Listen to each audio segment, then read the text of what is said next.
I promise you won't have to watch another video about the crypto price, since I'll be breaking down everything to get to the truth about this crypto bull market today. We're going to take a journey into all the long-term crypto indicators that have time and time again shown us bull market tops. We're going to tally up how many of them are showing the bull run is over, and then based on that, whether or not I think the bull run is finished, and then what my next steps will be. I've been in crypto for 7 years, my portfolio is up hundreds of thousands of %, and I love sharing my knowledge with you. So sit back and relax and let's break down whether or not the market has actually topped.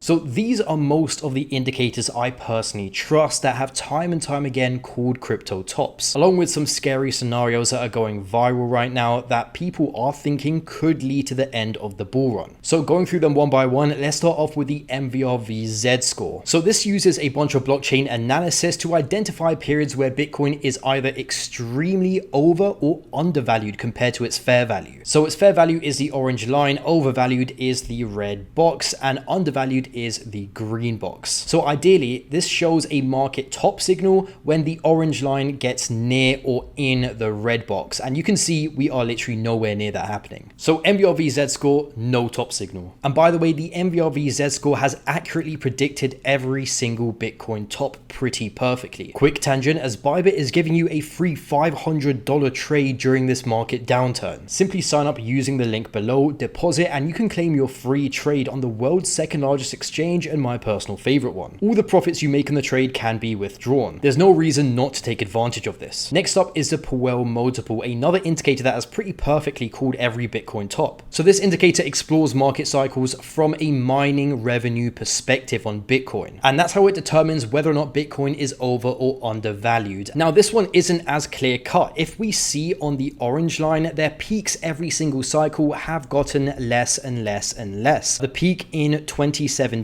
was at around just about 6.1. The peak at 2021 was about 3.46, and the most recent peak we had was about 2.44. And if you ignore this red box and instead just draw a downward sloping resistance line at the top of all of these peaks, then it is possible that this one right here could have actually been a market top signal. But that isn't an official indicator, as the main way people use this chart is, did the Powell multiple get into the red box? And so far that isn't the case. So for this one, I'll put an NA, as you could make an argument for either side. Next up, we have the Pi cycle top indicator. This compares the 111-day moving average and a variant of the 350-day moving average. And when they cross over, it is a top signal. And this thing in particular has been insanely accurate. Now, just like the Powell multiple, there is a slight downward trend every single cycle, so the peaks don't reach as high as they did in the last one. We can see in the 2017 cycle, this thing peaked at just about 1.05. In the 2021 cycle, this thing peaked at 1.0, but the current peak we're at is still way below that at 0.63. So you can't even make an argument that this one has potentially peaked. I mean, it's nowhere near where that downwards trend line would be. So I'm pretty confident this has not given us a top signal yet. Next up, we have the long-term relative strength index. So this is a chart of Bitcoin's full history on the monthly. And you can see there is a very clear signal. Every time the market does put in a major top, the relative strength index gets somewhere around this trend line. And we are nowhere near that, so no top signal. Next up is Bitcoin's 4-year cycle chart. If you weren't aware, every 4 years is around the time Bitcoin completes a full cycle. On the y-axis of this chart is the Bitcoin halving, which generally marks the start of a bull run, and you can see the past few previous cycles, with the current cycle being this dark line down here. And according to this theory, in the coming months we should see Bitcoin follow the last few cycles and absolutely explode in price. So another indicator that is nowhere near showing a top. Next up, we have the others dominance. This chart shows the dominance that all of the altcoins excluding the top 10 coins in market cap have. And so you can kind of think of this chart as just how degen the market is. So every time we enter a massive bull run, you can see money pours out of the top 10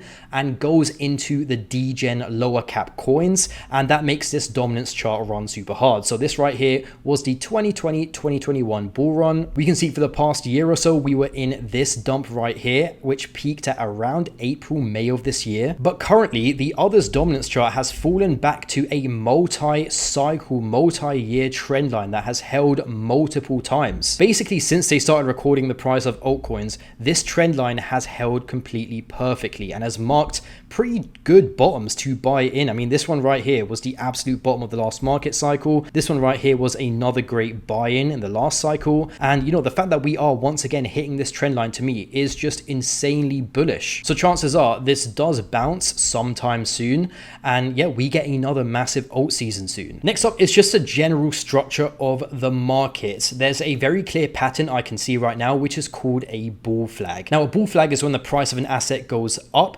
then down diagonally before going up, and that diagonal down is just in preparation, kind of a cool off period before the next major leg up. It's a pretty well-known pattern, and so far Bitcoin seems to be in a bull flag. And the fact that we are in a bull flag, which is historically a bullish pattern, to me is not a top signal. It's quite bullish for Bitcoin. Okay, so we're going to move on to more global general indicators outside of crypto, and the first one I want to look at is the general stance the US government has on crypto. The USA is the largest economy, and if they want to, the government behind it has the ability to completely spook the market. I mean, we saw that back in the day when the SEC was attacking basically every single cryptocurrency and claiming all of them were securities. And if we just take a look at the general state cryptocurrencies have, ETFs for both Bitcoin and Ethereum are live. So the runways to get a bunch of money from TradFi are now fully set up, and crypto is officially considered a legitimate asset. So on that front, things are looking very, very bullish. We have everything built up to allow for big money to flow into the space. Trump is still most likely to be elected the president of the United States in the upcoming US election, and his views on crypto are insanely bullish. So he's actually thinking of using Bitcoin as a way to pay off the US debt and for the US government to start accumulating Bitcoin to put in their strategic reserve. So if he gets elected and does that in the coming months, I mean, the US government literally accumulating Bitcoin is just potentially one of the biggest catalysts we will ever see in the crypto market. And the Democrats have historically been pretty anti-crypto, but recently it seems like they want to have a more positive relationship with crypto. So some of the more recent articles coming out about Kamala Harris have said that she wants to reset the relationship the Democrats have with crypto companies. And all of this crypto love from both sides could be due to the fact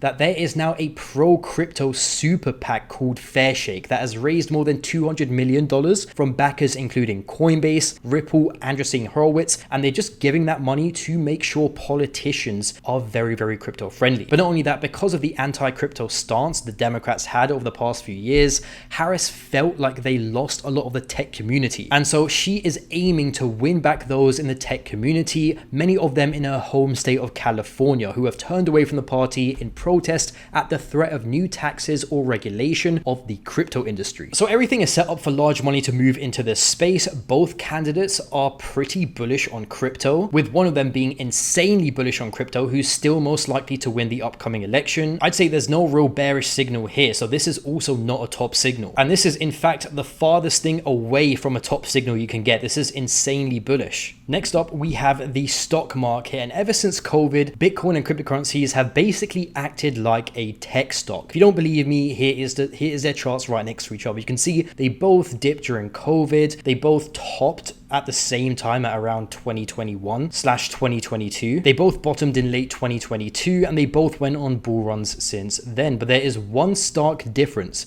which is that the stock market seems to be a full leg higher than Bitcoin. So even though the stock market has crashed recently, we can see the stock market had a peak at around April of this year. If we check out the Bitcoin chart, we can see the Bitcoin chart has also peaked at the exact same time. However, the stock market managed to fully recover and break above that level of resistance and actually make a higher high, whereas Bitcoin hasn't. And the stock market is currently sitting on that very, very strong area of support. So if we do get a bounce in the stock market right here, which should technically be likely because this is now a support zone, then that means the stock market is higher than Bitcoin. And assuming the correlation between the two is still a thing, which I don't see any reason why they shouldn't be correlated anymore, then this isn't a top signal for Bitcoin either. This is actually pretty bullish. Obviously though, if we do see the stock market break below this blue line at just about a price of 5,269, this could now be considered bearish, but that hasn't happened yet, so this to me is still bullish. Next up, we have global liquidity. Global liquidity and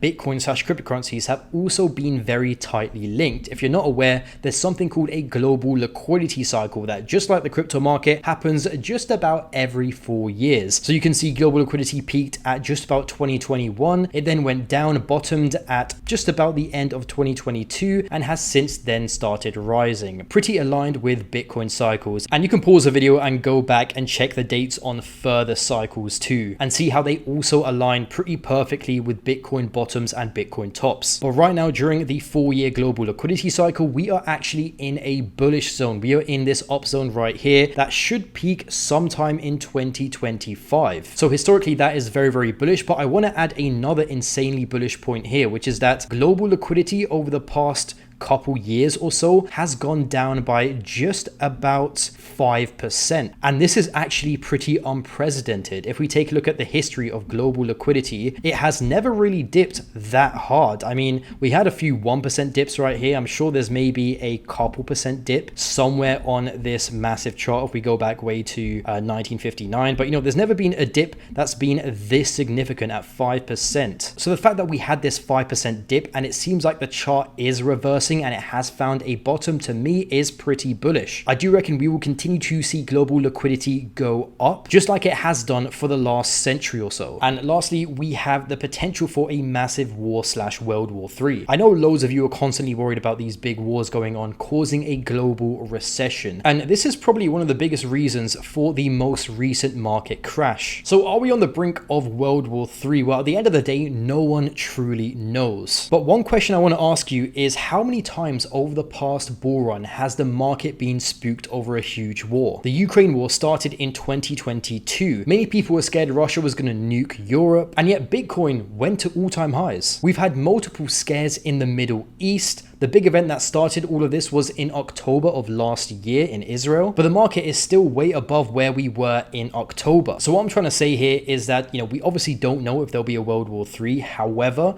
there has been many times this bull run that we have been spooked into believing there could be a World War III, but the market has just continued rising. So for this one, I'll also just put NA. Okay, so just looking at this table, when I take all my emotions out of the market, when I forget about the fact that many meme coins and altcoins have fallen significantly, when I just objectively look at the market and all the long-term indicators and potentially scary events for it, it doesn't actually look too bad. Many indicators, in fact, are pretty bullish. So I'm very much leaning on the side that that was not a bull market top and that we are just in a mid bull market dip, and that in the coming months to a year plus, we will at some point see Bitcoin and the crypto market take another major leg to the upside and break through all-time highs. Okay, so what is my plan going forward from here? Firstly, I want to prioritize survival. If I am wrong and this is actually the end of the bull run, I don't want my portfolio going to zero. And not only that, we could still go lower and be in a bull market and recover over the next few months. So I also don't want to lose all of my portfolio if this dip goes lower. And this mentality of preparing for the worst case scenario is how I've made consistent returns over the past 7 years,